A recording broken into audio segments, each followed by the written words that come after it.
First வந்து picture tape open பண்ணிக்கோங்க. இதில் ஃபஸ்ட்டாக ஒரு ஆப்ஷன் இருக்கும், அதை கிளிக் பண்ணிக்கோங்க, எடிட் ஏ ஃபோட்டோன்னு. நான் கொடுத்துருக்குற பேக்ரவுண்ட் ஆட் பண்ணிக்கோங்க.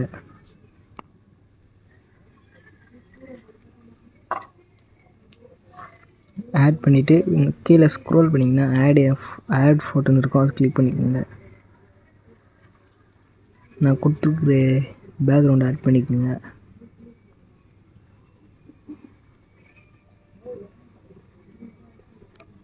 ஆட் பண்ணிவிட்டு இந்த மாதிரி ஃபுல் ஸ்க்ரீனில் வச்சுட்டு கீழே ஸ்க்ரோல் பண்ணிங்கன்னா பிளண்டுன்னு ஒரு ஆப்ஷன் இருக்கும், அதை கிளிக் பண்ணிவிட்டு ஸ்க்ரீன் கொடுத்துக்குங்க. ஸ்க்ரீன் கொடுத்திங்கன்னா இந்த மாதிரி ஆகிடும். ஃபுல்லாக அந்த பாக்ஸ் ஃபுல்லாக செட் பண்ணிக்கோங்க. கீழே ஸ்க்ரோல் பண்ணிங்கன்னா ஆட் ஃபோட்டோ இருக்கும், அதை கிளிக் பண்ணிக்கோங்க. நான் கொடுத்துருக்குற அம்பேத்கர் இமேஜஸ்லாம் ஆட் பண்ணிக்கோங்க.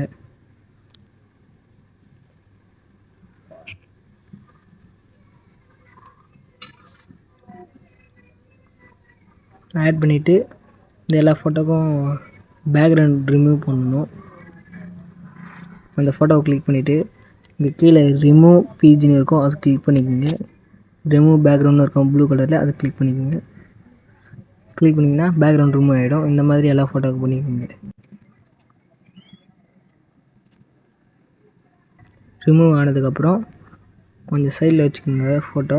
ஒரு ஃபோட்டோவை மட்டும் இந்த ஃபோட்டோ கிளிக் பண்ணிவிட்டு மேலே எரேஸ் ஐக்கான் இருக்கும், அதை கிளிக் பண்ணிக்கோங்க. கிளிக் பண்ணிவிட்டு சைஸ் உங்களுக்கு எவ்வளோ தேவையோ அவ்வளோ வச்சுட்டு ஹார்ட்னஸ் ஃபுல்லாக கம்மி பண்ணிடுங்க. அப்போசிட்டி வந்து ஒரு 90 வச்சுக்கோங்க. இப்போ எரேஸ் பண்ணுங்கள். கீழே இந்த மாதிரி எரேஸ் பண்ணுங்கள். இந்த மாதிரி எல்லா ஃபோட்டோவும் எரேஸ் பண்ணிக்கோங்க.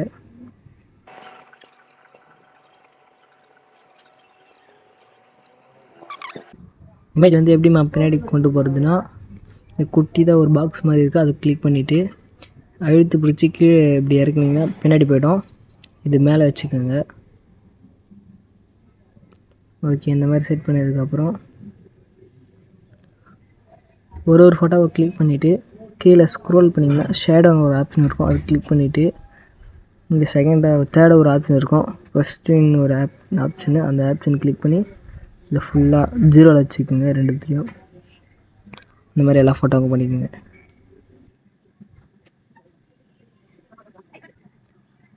இந்த மாதிரி செட் பண்ணி முடிச்சதுக்கப்புறம் கீழே ஸ்டிக்கர்னு ஒரு ஆப்ஷன் இருக்கும், அதை கிளிக் பண்ணிக்கோங்க. சர்ச் பாரில் வந்து லைட்னு சர்ச் பண்ணுங்கள், சன்லைட். லைட்னு சர்ச் பண்ணிங்கன்னா இங்கே ஒரு லைட் வரும், இந்த லைட்டை கிளிக் பண்ணிக்கோங்க. லைட் கிளிக் பண்ணிவிட்டு கீழே பிளண்டர்னு ஒரு ஆப்ஷன் இருக்கும், அதை கிளிக் பண்ணிவிட்டு ஸ்க்ரீன் கொடுத்துக்குங்க. ஸ்க்ரீன் கொடுத்துட்டு இந்த லைட் வந்து இந்த ஃபோட்டோக்கு பின்னாடி போகிற மாதிரி வைக்கணும். அதுக்கு இந்த குட்டி பாக்ஸ் கிளிக் பண்ணிவிட்டு இதை அழுத்தி பிடிச்சி அப்படியே கீழே கொண்டு வந்தீங்கன்னா ஃபோட்டோக்கு பின்னாடி போயிடும். ஓகே ஃப்ரெண்ட்ஸ், இந்த மாதிரி இந்த ஃபோட்டோக்கு பின்னாடி மறுபடியும் இந்த குட்டி பாக்ஸ் கிளிக் பண்ணிவிட்டு இந்த லைட்டு கிளிக் பண்ணி டூப்ளிகேட் பண்ணிக்கோங்க. டூப்ளிகேட் பண்ணிவிட்டு இந்த ஃபோட்டோக்கு பின்னாடி கொண்டு போங்க.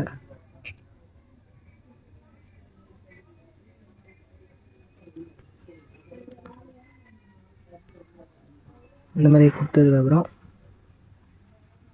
டைலாக்ஸ்லாம் எழுதிக்குங்க, உங்களுக்கு பிடிச்ச டைலாக்கு.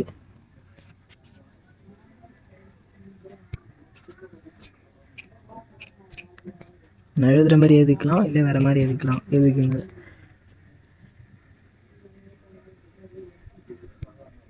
உங்கள்கிட்ட ஃபாண்ட் இருந்தால் ஃபாண்ட் கிளிக் பண்ணிவிட்டு ஃபாண்ட்டு ஆட் பண்ணிக்கிங்களா? அப்படி இல்லைனா நெக்ஸ்ட் வீடியோவில் நான் சொல்கிறேன், அந்த வீடியோ ஃபாண்ட் டவுன்லோட் பண்ணுறதுக்கு போடுறேன், அந்த வீடியோவில் பார்த்து ஃபாண்ட்டில் டவுன்லோட் பண்ணிக்கோங்க. இந்த மாதிரி செட் பண்ணிவிட்டு இங்கே வச்சுருங்க. இப்போ ஃபுல்லாக டெக்ஸ்ட் ஆட் பண்ணுறது தான். ஓகே, கலர் சேஞ்ச் பண்ணுறது எப்படின்னா இந்த எழுத்து கிளிக் பண்ணிவிட்டு டெக்ஸ்ட்டு கிளிக் பண்ணிவிட்டு இங்கே கீழே கலர்னு ஒரு ஆப்ஷன் இருக்கும், அதில் கலரில் இங்கே உங்களுக்கு எந்த கலர் பிடிச்சிருக்கோ அதை கிளிக் செட் பண்ணிக்கோங்க. நான் இப்போதைக்கு எல்லோ கலர் செட் பண்ணுறேன். அப்புறம் இங்கே டிஎம்எஸ் ஸ்ட்ரோக்னு ஒரு ஆப்ஷன் இருக்கும், அதை கிளிக் பண்ணிக்கோங்க.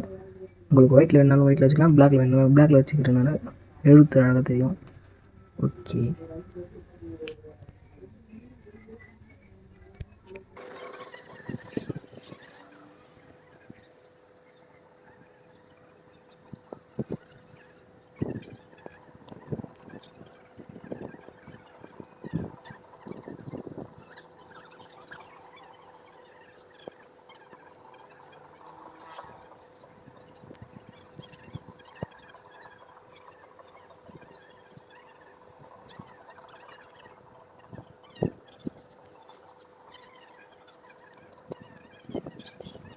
ஓகே, இப்போ டெக்ஸ்ட்டு ஆட் பண்ணி முடிச்சதுக்கப்புறம் ஒரு பிஎன்ஜி ஒன்று ஆட் பண்ண போகிறோம்.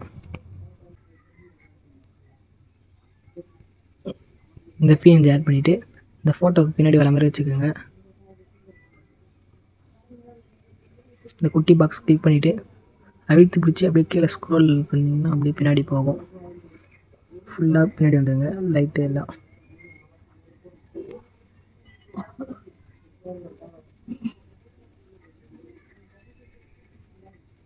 உங்களுக்கு பிடிச்சிருந்தால் ஆட் பண்ணிக்கலாம்.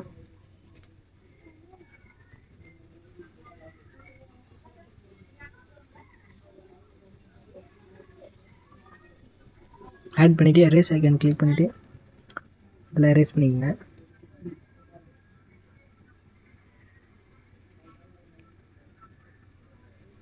எரேஸ் பண்ணி முடிச்சதுக்கப்புறம் நான் கொடுத்துருக்குற இன்னொரு இமேஜ் ஆட் பண்ணிக்கோங்க.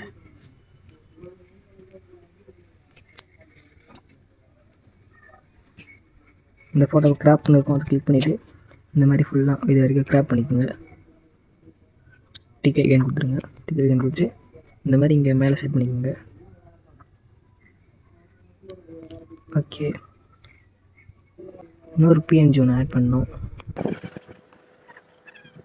இந்த சர்க்கிள் பிஎன்ஜி ஆட் பண்ணிக்கோங்க. உங்களுக்கு எத்தனை ஃபோட்டோ வேணுமோ அத்தனை ஃபோட்டோவுக்கு ஏற்ற மாதிரி வச்சுக்கோங்க. நான் இப்போதைக்கு 3 ஃபோட்டோ வைக்கிற மாதிரி வச்சுக்கிறேன்.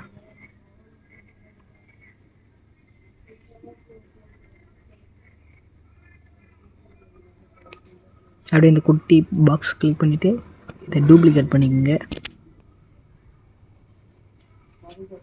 3 லேயராக.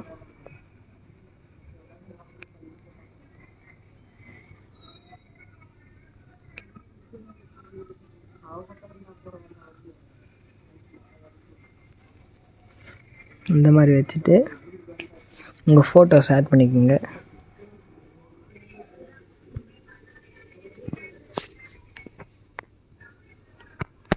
உங்கள் ஃபோட்டோவை ஆட் பண்ணிக்கோங்க.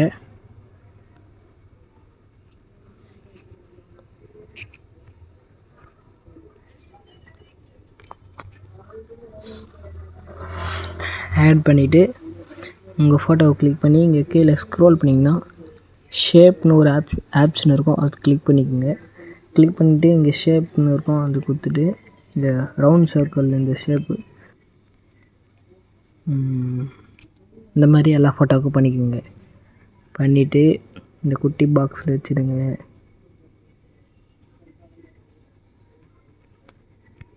இந்த மாதிரி எல்லா ஃபோட்டோவுக்கும் பண்ணிக்கோங்க.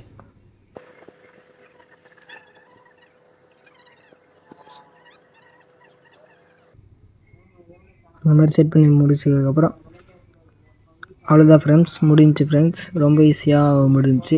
இப்போ சேவ் கொடுத்துக்குங்க, சேவ் ஐக்கான் கிளிக் பண்ணிங்க. ஓகே, அவ்வளோதான் ஃப்ரெண்ட்ஸ்.